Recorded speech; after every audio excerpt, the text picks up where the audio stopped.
FM Mercury, informatif, inspiratif. Selamat pagi sahabat Mercury.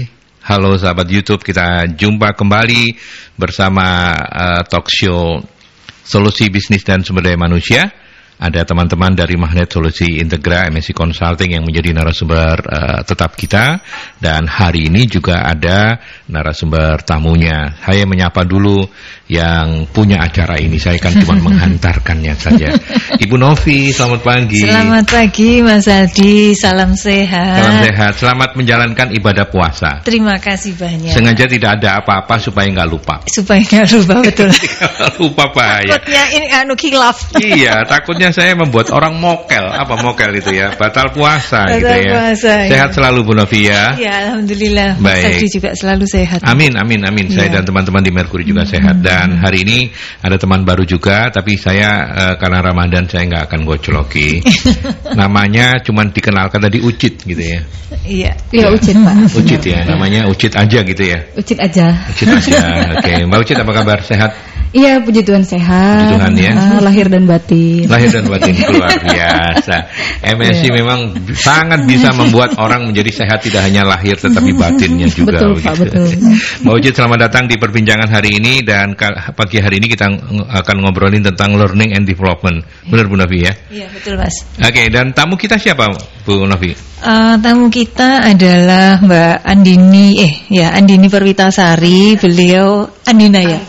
Mbak Andina Perwitasari, HRGE Manager dari PT Sentral Sari Prima Sentosa, atau mungkin kita kenalnya Cleo ya produk ya. Gitu. Loh, di mobil saya itu ada Cleo tadi. Iya, tak bawa ke kantor. Cleo ya minumnya. Oh, di kafenya Mercury juga Cleo? Iya, harus Cleo ya. Oh, harus Cleo ya. Biar tetap muda. Oh, oke.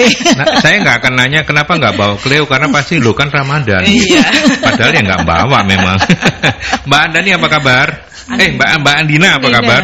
Alhamdulillah sehat. Sehat. Pak. Alhamdulillah. Bahagia luar biasa. Bahagia luar biasa. Karena Cleo itu tadi. Karena Cleo. Oh iya. Nama saya Aldi ya Mbak ya. Oke. Mbak Andina Perwitasari. Iya. ST ya? Iya, kebetulan. Itu makanya saya kaget kenapa gelar saya ditulis ya. Iya. Karena HRGE tapi apa namanya? Dari teknik. Dari teknik iya, gitu ya. Saya kebetulan dari teknik industri ITS. Oh iya PT. Yang harus berenang di dunia HR ya. Di dunia HR.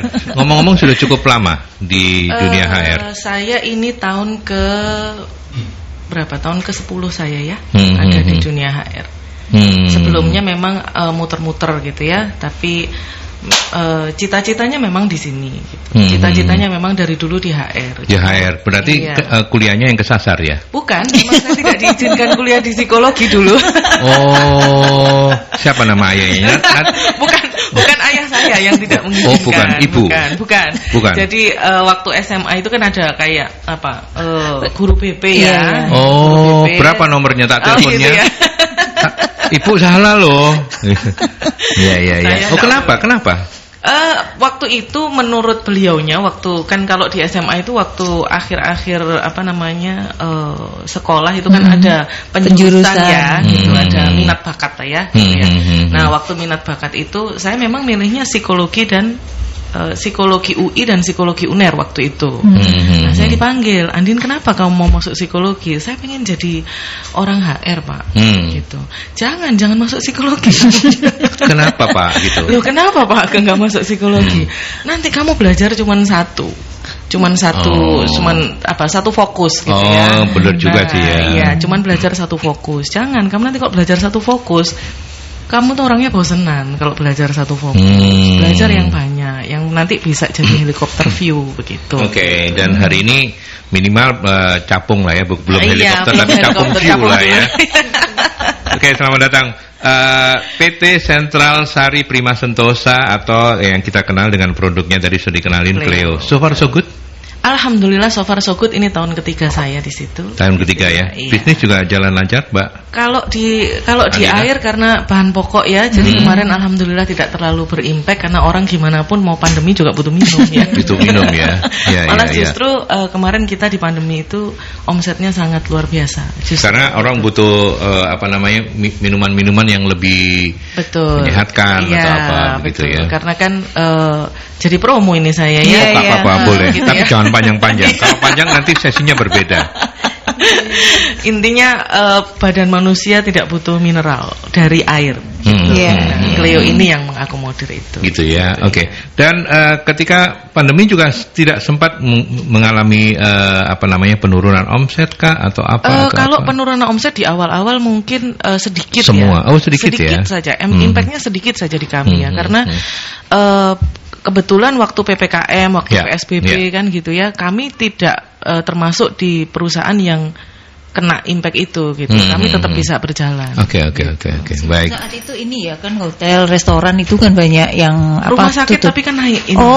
Ya dari sananya ya. Di rumah sakit, di perumahan itu kan waktu WFH itu justru omset kita bagus. Iya. Tapi Bu Novi nggak usah mikir jualan air juga loh ya. Enggak. Karena kan nanti kalau semua Bu Novi kerjakan terus kami ini uman opo. Enggak, itu bercandanya kayak begitu. Tapi ya, so far so good ya. Bagus lah kalau begitu. Ya, oke. Dan hari ini Bu Novi kita bicara soal learning and development, dan ini pakai ilmunya otodidaknya Mbak Andina ya. Iya, betul. Tapi menarik untuk nanti kita tanya juga bagaimana kemudian menyesuaikan dengan pendekatan-pendekatan yang selama ini ada di HR gitu ya. Dengan orang teknik kan biasanya 1 tambah 1 sama dengan 2. 1 tambah 1 sama dengan 2. Kalau orang psikologi 1 tambah 1 sama dengan 5. Bisa 5, bisa 4 gitu ya. Nah, learning and development. Iya. Apa yang kita akan bahas hari ini Bu Novi? Oke, jadi sejak kemarin pandemi kan banyak bisnis yang mengeluhkan kalau mereka kewalahan harus mempertahankan bisnisnya gitu. Nah, ketika mempertahankan bisnis ini dan kemudian sekarang dengan kondisi yang lebih baru, mereka ngelihat bahwa tantangannya makin besar, tetapi di sisi lain mereka ini kewalahan dengan kompetensi karyawan yang ada karena ternyata banyak sekali kompetensi-kompetensi baru yang dibutuhkan untuk kemudian bisnis itu tetap bisa bertahan. Seperti itu. Nah, jadi kalau yang dulu mungkin orang kayak tidak mengutamakan tentang learning and development, sekarang mau nggak mau kalau mau bisnisnya mau survive, ya ini mereka harus investasi di sini gitu Mas Aldi intinya. Gitu. Nah, terus kan artinya kalau pada saat sekarang situasinya ini tantangannya berlipat-lipat, kompetensi karyawannya masih sebagian ikut kompetensi lama, maka cara yang harus dilakukan adalah dengan akselerasi gitu, nggak bisa dengan cara yang biasa seperti sebelumnya, tapi harus dengan cara akselerasi. Nah, pagi ini yang kita akan bahas itu tadi, bagaimana mengakselerasi kompetensi karyawan melalui learning and development kayak gitu Mas. Oke.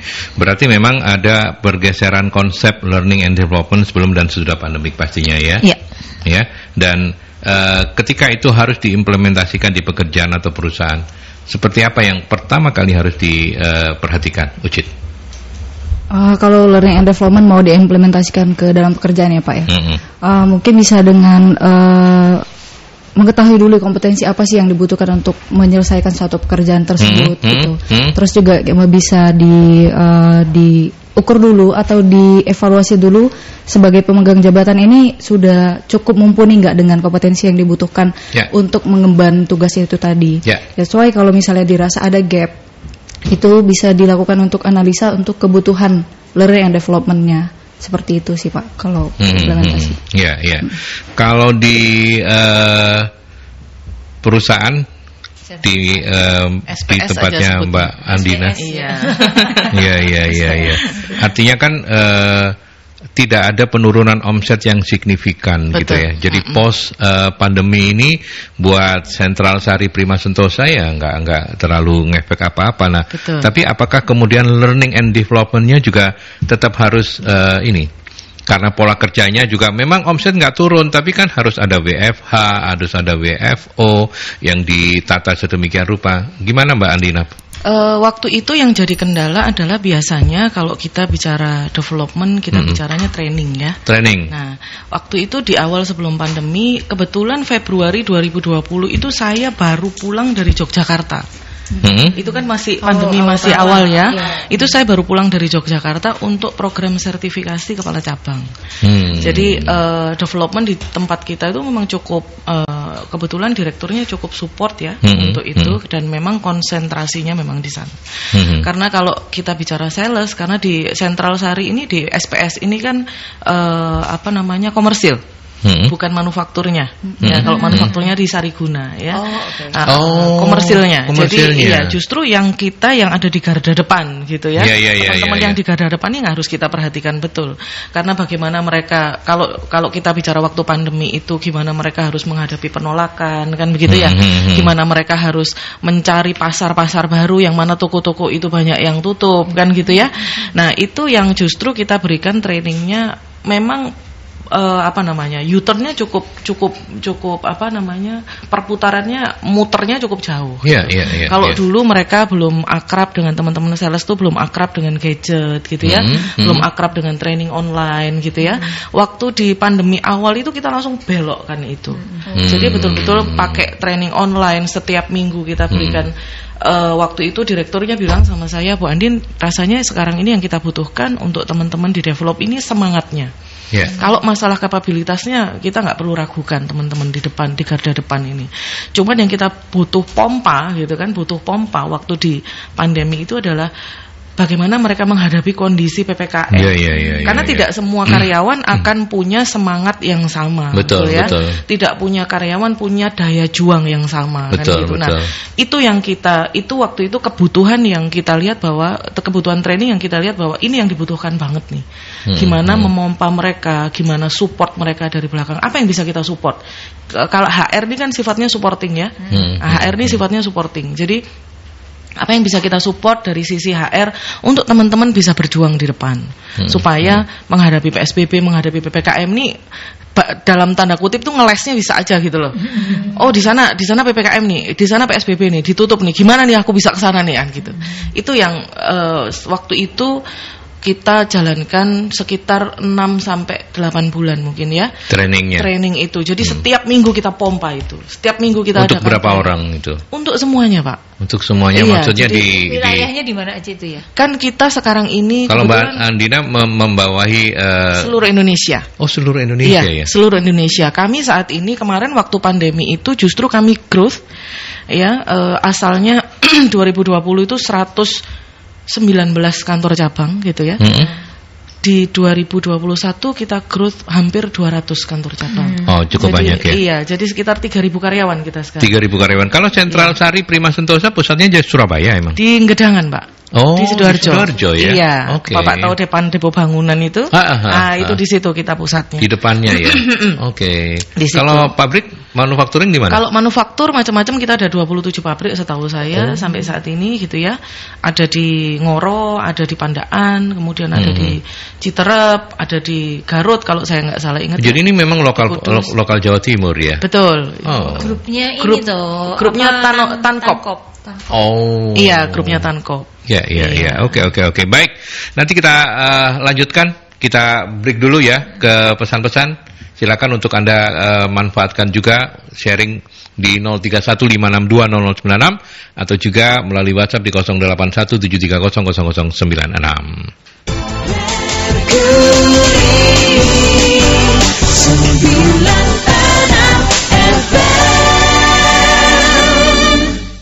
Ya, baik, kita lanjutkan kembali sahabat Mercury dan sahabat YouTube ya.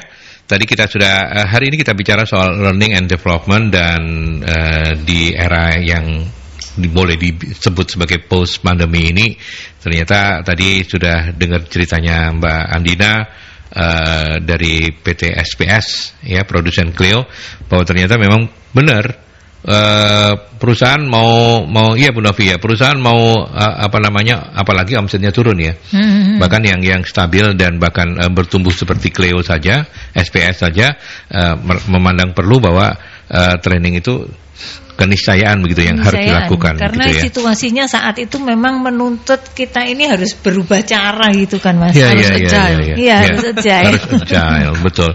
Nah ini saya dibantu Question Road juga dengan implementasi metode learning 70-20-10. Ya ini yang kita coba bicarakan. Apa ini Bu Novi? Jadi gini, itu sebenarnya ketika kita melakukan learning selama ini, kita ini kan karena pemahaman learning itu seringkali dikaitkannya dengan training gitu, training ansih. Padahal sebenarnya bukan hanya itu. Karena kalau training itu lebih kita tahu kompetensinya apa, tahu lebih untuk ngisi gap kompetensi gitu aja. Tapi kalau learning and development itu meliputi banyak aspek yang lebih luas lagi. Seperti itu, termasuk metodenya, kesiapan orang-orangnya, seperti itu. Nah, metode yang sekarang banyak dipakai dan terbukti efektif itu adalah 70. Itu 70 mereka ke on the job-nya Mas. Lalu kemudian 20-nya itu mereka ini lebih kayak proses coachingnya kayak gitu. Dengan atasan, dengan peers kayak gitulah.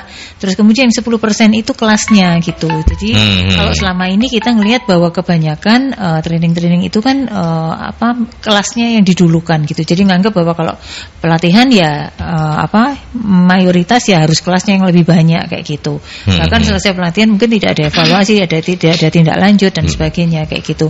Nah, ini 70-20-30 itu adalah lebih ke bagaimana sekarang ketika kita mengimplementasikan sebuah program pembelajaran, ini yang harus dipakai tadi itu Mas. Jadi kelasnya cukup 10%, 20%-nya itu lebih proses coaching dengan atasannya, kesulitan-kesulitan, dan yang 70% ini lebih banyak ke implementasinya kayak gitu.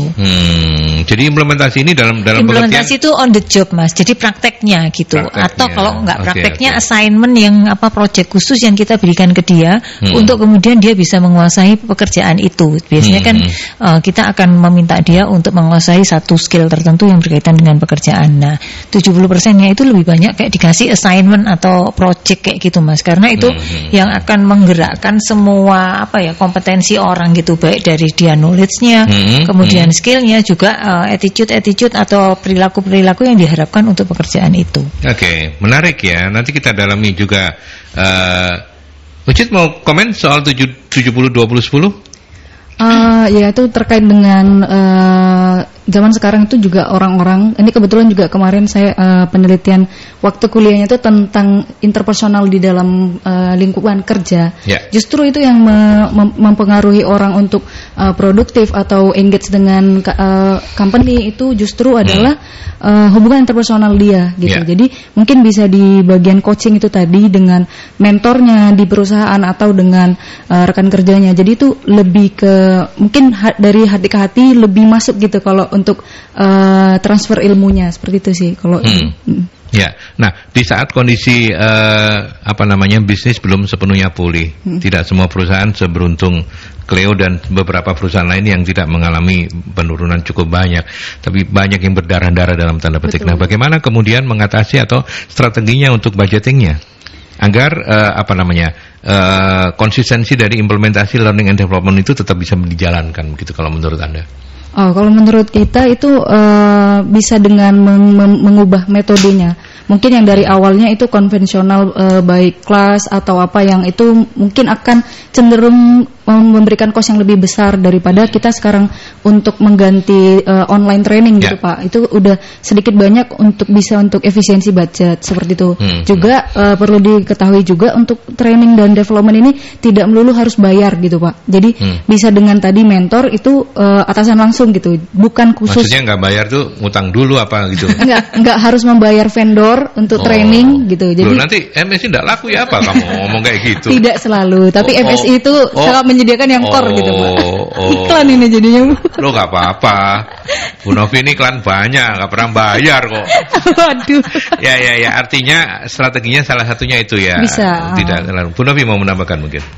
Iya, jadi terutama kalau sekarang sih kembali lagi ya Mas, karena kondisi yang terbatas. Sekarang justru pemanfaatan kayak online virtual pembelajaran itu banyak dipakai, karena sekarang juga banyak sekali website untuk pengembangan yang sebenarnya tidak berbayar kayak gitu. Jadi itu yang pada saat ini itu bisa sangat dimanfaatkan dengan banyak, dan setahu saya juga banyak sekali webinar-webinar yang sifatnya itu free gitu ya. Jadi mereka bisa belajar sendiri itu kalau terkait dengan materi yang mereka ingin dapatkan ke sana gitu. Nah, seperti itu. Dan juga kalau misalnya seperti ini tadi tuh sebenarnya kenapa kalau kita perlu yang 70 20 10 tadi, yang tadi itu kan sebenarnya juga dalam rangka untuk memaksimalkan hasilnya gitu kan, hasil dari pelatihan itu. Supaya kemudian tadi itu kalau ada kesulitan-kesulitan sebenarnya di 20 itu kita akan lebih banyak proses coaching dengan atasannya. Jadi proses evaluasi, feedback yang kayak gitu Mas.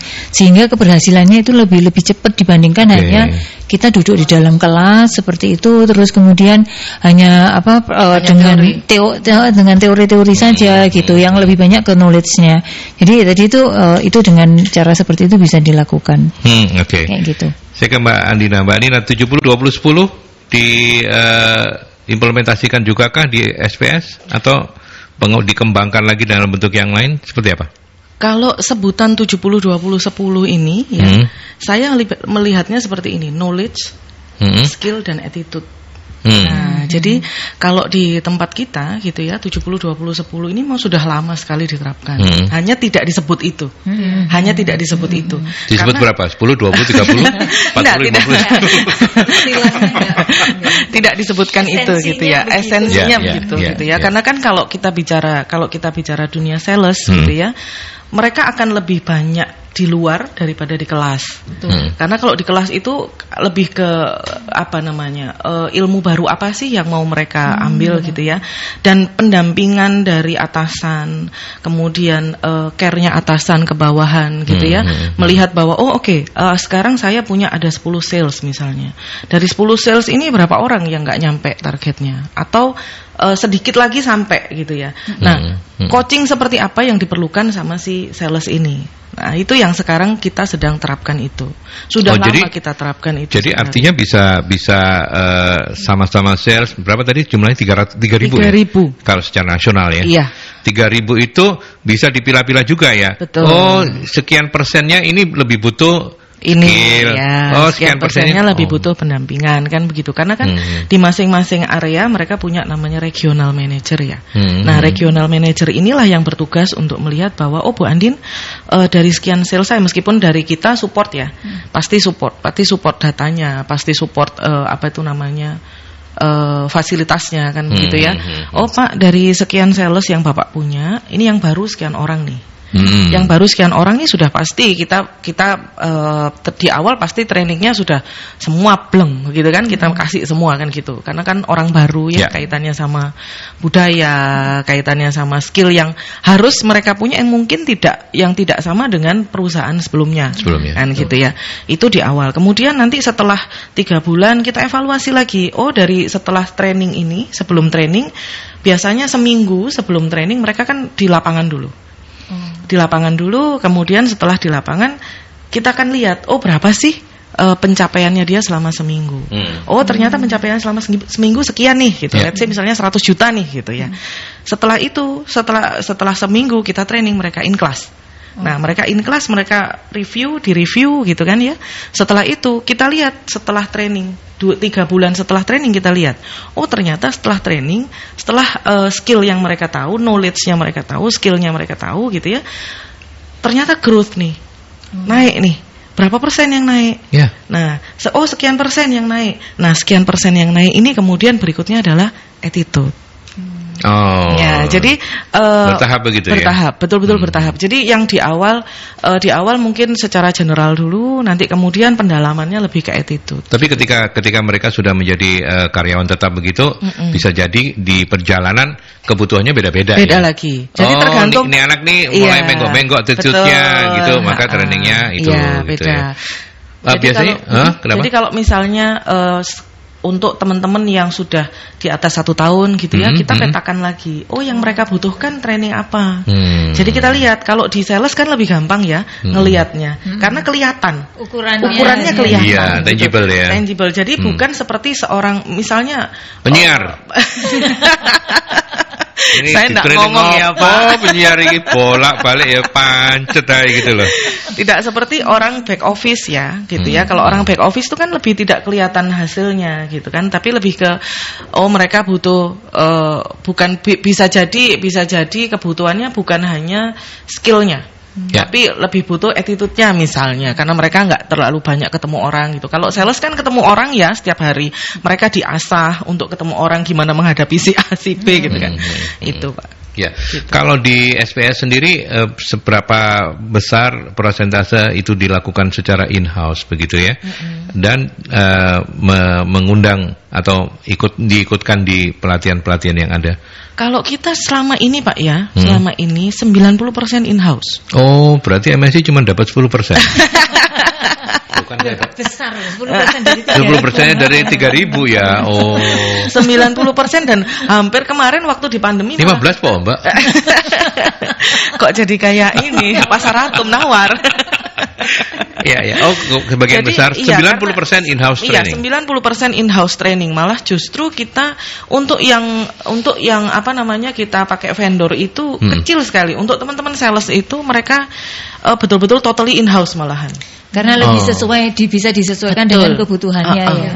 Yang back office mungkin beberapa dengan luar ya, dengan vendor. Iya. Itu pun vendornya memang kayak kita kan karena kita satu grup dengan Tankop gitu ya. Nah, itu di Tankop yang mengurusi itu gitu. Untuk teman-teman misalnya kayak di tempat saya, teman-teman HR itu biasanya mereka akan cari sendiri. Mereka apa sih butuhnya? Mereka akan ngomong gitu. Mungkin nanti kalau misalnya perlu sertifikasi gitu bisa ke boleh. Seneng aku langsung belok-belok. Iya. Maksudnya nanti ada fee khusus gitu loh Bu. Itu kalau itu sertifikat gitu Pak Aldi ya. Iya itu. Tapi belum. Belum kok. Enggak. Bercanda. Iya, tapi menarik ya. Ternyata begitu kalau di SPS semuanya bisa dipenuhi sendiri begitu ya. Oke. Dan selama ini tidak pernah, artinya gini, HR itu selain learning and development seperti ini, kasus-kasus apa yang kebanyakan dari 3.000 orang itu kalau di SPS sendiri lebih seringnya apa? Attitude-nya atau orang yang fighting spirit-nya kurang, yang lebih banyak kejadian? Yang lebih banyak kejadian adalah kemarin kasus di pandemi itu fighting spiritnya ya Pak. Fighting spirit ya? Iya gitu, karena kan ya kita menghadapi kondisi kalau di luar. Sorry saya potong, kalau misalnya dari gender male female-nya berapa? 50-50? Banyak lakinya. Banyak cowok ya? Iya, banyak lakinya. Yang perempuan tuh mungkin ya sekitar 20%-an kurang lah ya. Gitu. Yang banyak perempuan tuh di back office ya Pak. Oke. Gitu. Kalau yang front banyak yang laki-laki. Iya, karena kan mereka selain nyales gitu kan mereka harus bak mobil. Iya, kan mereka harus bak mobil. Mobilitas gitu. tinggi. Mobilitasnya sangat tinggi dan daerahnya juga bukan daerah di tengah kota ya. Bisa masuk gitu. Gitu sih Pak. Nah, kebanyakan fighting spirit diselesaikannya dengan cara-cara seperti apa kalau kita ini? Itu selama ini kalau misalnya fighting spirit misalnya itu, apakah nanti komisinya dinaikin? Kalau itu rasanya di sales otomatis ya Pak ya. Otomatis ya. Pokoknya target sekian gitu ya. Gitu. Lebih ke begini, kalau di di tempat saya itu, direktur saya itu banyak memberikan istilah yang kita semua gampang ingat gitu. Misalnya kalau kemarin PPKM itu ada singkatannya sendiri, gitu, ada singkatannya sendiri. PSBB itu ada singkatannya sendiri. Versi SPS, gitu, supaya teman-teman tidak menganggap sebagai PPKM dan PSBB itu serem, enggak gitu. Itu nilai value itu yang luar biasa direktur saya menularkan ke kita semua bahwa itu bukan masalah gitu. Itu justru challenge. Sampai memberikan singkatan-singkatan yang teman-teman sales tuh kalau sudah PPKM, sudahlah gitu, itu PPKM cuman ini gitu ya. Supaya mereka juga spiritnya untuk berjuang di luar itu nggak terus drop. Tapi kalau PPKM dengan istilah yang sesungguhnya gitu ya, mereka akan terkotak dan nggak kreatif jadinya. Gitu. Oke, baik. Cukup banyak insight yang menarik yang disampaikan secara terbuka oleh Mbak Andina. Terima kasih. Tapi kita masih punya satu sesi lagi untuk menjawab juga beberapa pertanyaan dari sahabat Merkuri. Tapi saya harus ke iklan. Kita ke iklan dulu ya.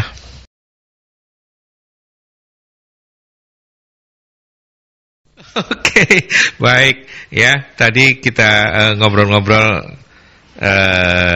off air yang seru sekali. Oke, saya ke sahabat-sahabat Merkuri, Pak Bayu, di SPS sendiri ini untuk SPS. Bagaimana mencetak leader untuk perusahaan? Apa kriteria utamanya? Oke, kalau leader di kita itu kebetulan kita selalu ngambilnya dari bawah. Jadi jarang sekali kita mengambil leader yang kita rekrut dari luar. Ini konsep direktur saya. Ini memang jenjang karirnya memang dipikirkan betul. Betul. Jadi untuk menemukan orang-orang yang bisa blend in dengan culture gitu ya. Itu kan kalau dari luar agak susah ya Pak, gitu ya. Jadi memang komitmen dari direktur kita, komitmen dari tim kita gitu ya, bahwa untuk mencetak leader itu bagusnya dari dalam. Satu, dia sudah paham gimana culture kita. Yang kedua, dia sudah tahu nih tujuannya perusahaan ini kemana, tanpa perlu kita mengulang dari awal lagi gitu ya. Akan lebih susah kita membina orang yang dari luar yang memang sudah terbentuk karakternya dengan yang memang dia tumbuh dari dalam. Itu yang saat ini untuk kepala cabang itu kita betul-betul ngambil dari dalam Pak. Jadi dari let's say misalnya sekarang ini sudah 215 kantor cabang ya, kita di seluruh Indonesia, mungkin hanya 10% enggak sampai mungkin yang kita betul-betul ngambil dari luar. Kalau memang di dalamnya nggak ada. Dalamnya nggak ada. Sepanjang masih ada itu. Tapi yang ditanamkan sama direktur saya adalah sebisa mungkin kita ngambilnya dari dalam. Karena itu sebagai bentuk apresiasi kita terhadap perjuangan mereka. Ya, dan gitu. Itu juga upaya yang sangat oke untuk membangun loyalitas ya. Orang-orang jadi tahu bahwa kalau dia berprestasi di perusahaan ini maka dia punya jenjang karir yang ini ya. Nah, selain kriteria soal membangun loyalitas, apalagi kriteria utamanya? Misalnya soal kejujuran kah? Oh pasti Pak, kan value kita kan salah satunya adalah integrity ya.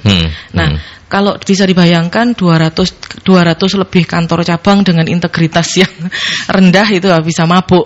Yang di pusat ini bisa mabuk kan begitu ya. Mbak Dina suka mabuk? Aduh. Maksudnya mabuk karena pekerjaan begitu loh. Oh, dia mabuk-mabukan loh. Mulai lah ya. Okay. Gitu. Jadi yang pertama adalah bagaimana kalau kriteria sebagai leader itu bagaimana dia fokus kepada customernya. Customer tidak hanya customer eksternal, tapi customer internalnya. Kan gitu ya, customer kan ada dua, eksternal dan internal. Kemudian integritinya kita lihat gitu ya, bagaimana dia menghargai perjuangannya orang lain, bagaimana dia jujur terhadap dirinya sendiri kan begitu ya. Kalau mengukur integritas itu kan susah ya Bu ya. Mengukur integritas itu kualitatif yang harus kita kuantitatifkan. Nah itu orang teknik yang agak mumet itu. Ini gimana ya? Gitu ya. Yang kedua adalah integritasnya. Integritasnya harus tingkat tinggi lah ya. Kalau di tempat saya itu integritas nomor 1 gitu. Kemudian yang ketiga adalah sesuai dengan value kita, teamworknya harus kuat gitu ya. Bekerja dalam timnya dia harus karena kan dia sebagai leader dia gini, HR ini tidak punya HR representatif. HR saya ini tidak punya HR representatif, namanya sentral sari. Semua tersentral di pusat. Jadi di cabang nggak ada juga. Ada. Jadi kepala cabang ini pun berfungsi sebagai HR di situ. Untuk anak-anaknya gitu untuk ya. Anak-anaknya. Dia membina timnya yang tidak sedikit. Satu kantor cabang itu minimal 10 gitu ya, maksimal bisa ratusan juga bisa. Gitu. Yang terakhir adalah agility. Itu kriteria leader yang harus dipunyai di SPS ya. Nggak bisa orang yang pokoknya gitu. Nggak bisa. Ya, Bu Novi menarik ya kalau kita belajar dari SPS ya. Tapi selain itu kan juga ada metode-metode yang lain untuk mencetak kader seorang yang kita kader jadi pimpinan perusahaan. Seperti apa? Oke, jadi yang diceritakan Mbak Andin tadi itu kan sebenarnya sudah pada prosesnya dan kriterianya gitu. Tetapi saya yakin bahwa di dalamnya itu juga ada program-program pengembangan di mana salah satu fokusnya adalah mengembangkan skill atau kompetensi mereka di dalam, mungkin kalau di bawah itu manajerial dasarnya dulu sampai kemudian ke leadershipnya kayak gitu. Nah, memang ini perlu karena selain tadi itu keterampilan teknisnya, kemudian juga keterampilan lain yang penunjang yang dibutuhkan di pekerjaannya sesuai dengan value-value yang ada di perusahaan, juga ini tadi leadership kompetensinya kayak gitu Mas. Jadi itu yang kemudian dikembangkan secara berkelanjutan. Jadi programnya bisa macam-macam lah namanya ya. Ada leadership development program, ada future leader development program, managerial betul kayak gitu. Jadi dibikinnya sih biasanya berjenjang Mas, mulai dari yang manajerial dasar, yang supervisory, di mana fokusnya adalah mendevelop kemampuan mereka untuk membuat planning yang kayak gitu lah Mas. Jadi yang masih dasar-dasar planning, terus kemudian membuat laporan, evaluasi laporan, mau menyampaikan instruksi yang kayak gitulah. Ini yang masih dasar-dasar kayak gitu. Nah, nanti masuk ke yang level menengah, yang manajerial menengahnya kayak gitu, yang lebih luas cakupannya gitu ya. Jadi mulai managing people kayak gitulah, terus kemudian memotivasi, coaching, counseling mulai masuk di sana Mas. Sampai kemudian yang levelnya lebih tinggi lagi, yang lebih ke strategis. Dan kemudian yang berbau kalau bidangnya macam-macam ya, tadi itu mereka business savvy, istilahnya business acumen, pemahaman mereka terhadap bisnis itu juga harus masuk di sana. Jadi itu yang kemudian didevelop secara berkesinambungan supaya tadi mereka itu siap di jabatan-jabatan yang ada sesuai dengan penjenjangan atau leveling yang ada di sana kayak gitu Mas. Oke. Kemudian saya ke Pak Wahyu, ke Ucit dulu ya, nanti silakan dikomentari juga oleh Mbak Andina. Untuk interview karyawan posisi sales, saat HR interview karyawan untuk posisi sales, apa yang pertama kali harus menjadi pertimbangan? Karena sales ini kan gampang-gampang susah. Apa tipsnya? Ucit, selama ini apa? Kalau selama ini mungkin yang salah satu juga yang paling penting itu tadi spirit of fighting-nya, terus juga kemandirian, kemudian juga inisiatif juga bisa, karena untuk jadi sales kan kita harus butuh banyak metode nih untuk pendekatan untuk pencapaian target kita gitu. Jadi dia juga harus tadi tahan banting itu, dengan inisiatifnya dia bisa kreatif untuk bagaimana caranya bisa tetap capai target. Terus juga mungkin interpersonalnya juga harus bagus, karena ini negosiasi gitu ya Pak ya. Jadi mungkin itu beberapa kompetensi yang mungkin harus dimiliki seorang sales. Seorang sales ya. Mbak Andina, kalau di SPS sendiri seperti apa? Kalau di SPS sendiri, kalau saya bicara sales, yang pertama adalah ketangguhannya. Betul. Ketangguhan. Persistennya. Gitu ya, persisten. Karena kalau kita bicara sales, sales itu kan kemungkinannya hanya dua, ditolak atau diterima. Betul. Kan gitu ya. Kalau jualan, sales itu kemungkinannya hanya dua, ditolak atau diterima. Diterima, betul. Pada saat ditolak, apa yang dia lakukan berikutnya? Kalau kita nggak ketemu, kalau kita tidak menemukan persistennya, ya begitu ditolak dia nggak maju lagi. Padahal bisa jadi di situ potensinya besar, kan gitu. Betul. Ya itu. Yang paling penting adalah persisten. Kalau di tempat saya, gitu. Jadi yang kita gali adalah betul-betul persistennya. Gitu ya? Iya. Ya, oke, itu. Mudah-mudahan menjawab Pak Wahyu. Saya pikir ini sudah banyak sih dibahas begitu ya. Pak Wahyu mungkin hanya ingin melengkapi saja begitu ya, dari pendapat dari teman-teman MSC dan juga Mbak Andina dari SPS. Kemudian ini dari Bu Tisa atau Mbak Tisa, learning and development bagaimana penerapannya untuk perusahaan yang low budget? Maksudnya perusahaannya yang mungkin tidak punya uang gitu ya. Bu Novi dulu. Low budget, bosnya turun tangan dulu gitu kan ya. Jadi main tutor utamanya gitu ya. Nah, di sana dia mencetak untuk calon-calon tutor kayak gitulah gampangannya gitu. Jadi ngasih, kalau bahasanya kita di HR itu mengadakan training for the trainers gitu. Jadi bagaimana sih mereka supaya bisa supaya mereka bisa mendeliver sebuah program pelatihan itu dengan baik kayak gitu. Jadi mungkin itu Bu, jadi tahap pertama itu tadi. Terus kemudian TOT-nya gitu kan. Nah, kalau ini kan satu artinya kan yang ikut pelatihan satu, tapi kemudian menularkan ke banyak orang, mendevelop atau mencetak trainer-trainer yang lainnya. Nah, kalau mereka sudah tahu, karena di sana kan bukan hanya keterampilan untuk menyampaikannya saja, tetapi juga keterampilan untuk menyusun kurikulumnya, menyiapkan materinya, bagaimana kemudian metodenya supaya menarik, kemudian evaluasinya kan ada di sana, Mas. Nah, kalau masing-masing tadi tuh leader-leadernya tadi atau kepala bagiannya atau manajernya tadi sudah bisa seperti itu, maka itu tadi mereka diminta untuk menyusun sesuai dengan kebutuhan di departemennya. Paling gampang itulah gitu ya. Jadi kalau misalnya low budget ya nggak harus keluar gitu. Tapi yang pertama yang ngasih contoh itu harus bosnya dulu. Harus gitu. Bosnya turun tangan. Gitu, betul. Ya? Jadi harus bisa gitu loh. Karena kalau dia nggak itu ngomong tok gitu ya. Jadi nggak tahu lah dengan kemampuannya gitu. Atau kalau misalnya ini cari siapa orang yang paling pinter ada di sana. Pinter itu maksudnya itu tadi lah. Kemungkinan kalau dia menjadi pengajar untuk menjadi materi itu dia bisa melakukannya. Nah, ini kan kalau misalnya nggak punya ilmunya, ini bisa lah ikut pelatihan. Kan cukup orang satu, Mas. Tapi kemudian habis itu kan dia akan mencetak trainer-trainer yang lainnya. Seperti itu. Terus yang lainnya itu tadi lah, kita makin banyak platform-platform yang belajar secara free, yang itu kita bisa gunakan. Terus MSI itu setiap minggu sekali kita selalu ada webinar free yang itu seriesnya macam-macam. Mulainya dari series HR, mulai dari series tentang public relation, pengembangan diri, self development, leadership, coaching lah, kita pernah seri-seri yang kayak gitu, Mas. Jadi saya rasa juga makin banyak acara-acara yang diadakan seperti itu. Dan sebenarnya proses belajar itu tidak melulu di kelas ya. Tadi itu tuh kita bisa belajar mandiri kemudian diaplikasikan di pekerjaan. Nah, ini peran atasan untuk kemudian mau mengencourage ini loh yang kadang ini menjadi kendala, karena kadang mereka terlalu sibuk dengan pekerjaannya gitu, dengan tugas utamanya sehingga lupa untuk membina kayak gitu, Mas. Nah, itu mungkin saran saya Bu siapa namanya? Bu Tisa gitu ya, Bu Tisa.